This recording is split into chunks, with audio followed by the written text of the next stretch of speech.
Ош шаарында 23 февраль ата мекенди коргоочулар күнү белгиленди. Майрамдык иш-чара мамлекеттик гимн менен башталып, өз кесибинин мыктылары ардак грамоталар менен сыйланды. Иш-чаранын жүрүшүндө Ош шаарынын мэри жана президенттин Ош облусундагы ыйгарым укуктуу өкүлүнүн орун басары куттуктоо жолдошту. Бул күндү адатта мырзалардын майрамы деп атап келебиз. Анткени байыртадан ата журтту коргоо ар бир эр жигиттин ыйык милдети болуп келген. Ошол эле учурда аскер кызматындагы мырзалар менен кошо бул салтанаттуу залдын ажарын ачып турган эже карындаштарыбызды да куттуктап кетем. Анткени армиянын күчмөндөөлүгүн жогорулатууда сиздердин да салымыңыздар чоң. Мекенди коргоо бул ар бирибиздин ыйык милдетибиз.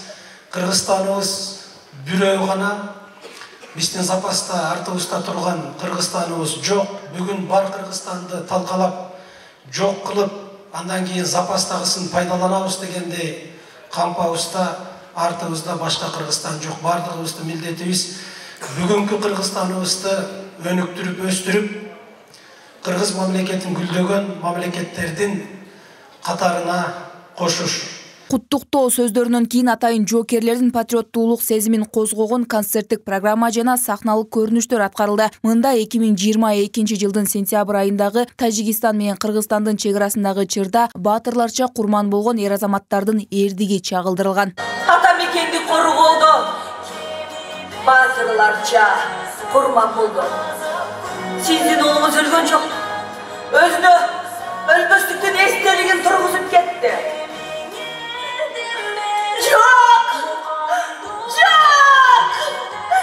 Ары татал, ары түйшүктүү жана кооптуу делген кызматты өтөп жаткандар жана ардактуу эс алууга чыккандар дагы бар. Ардагерлер ар дайым кийинки муунга жол көрсөтүп келишет. Алардын айтымында өлкөбүзгө коркунуч туудурган кандай гана кырдаал болбосун, ар дайым мекенди коргоо үчүн даяр болуу керектигин айтышат. Мындай учурда жоокерлердин оюнда үй бүлө же ата энеси эмес, бир гана өлкөнүн коопсуздугу болот. Анткени мекенди коргоо ар бир жарандын ыйык милдети экенин кошумчалашат. Ардагер катары келечек муунга азыр кызмат өтөп аткан аскерлердин баарына чын ден соолук, мекендин чегинде бекем туруп, кыргыз элибиз бейпил эс алыш үчүн мекендин чегинде дайым өзүнүн атуулук милдетин аткарып кетишин каалайм.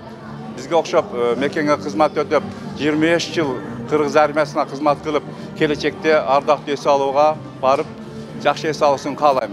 Аскер кызматы болуш бул өтө оор. Дайыма биздин оюбузда ошо мекен үчүн деп келебиз. Бул согуш деген бул өтө оор нерсе. Кандай мезгил болбосун биз дайым даярбыз.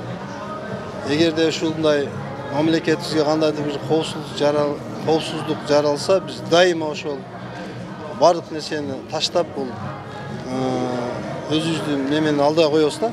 Мекен коргоошун милдетибизди алдыга коебуз дайыма.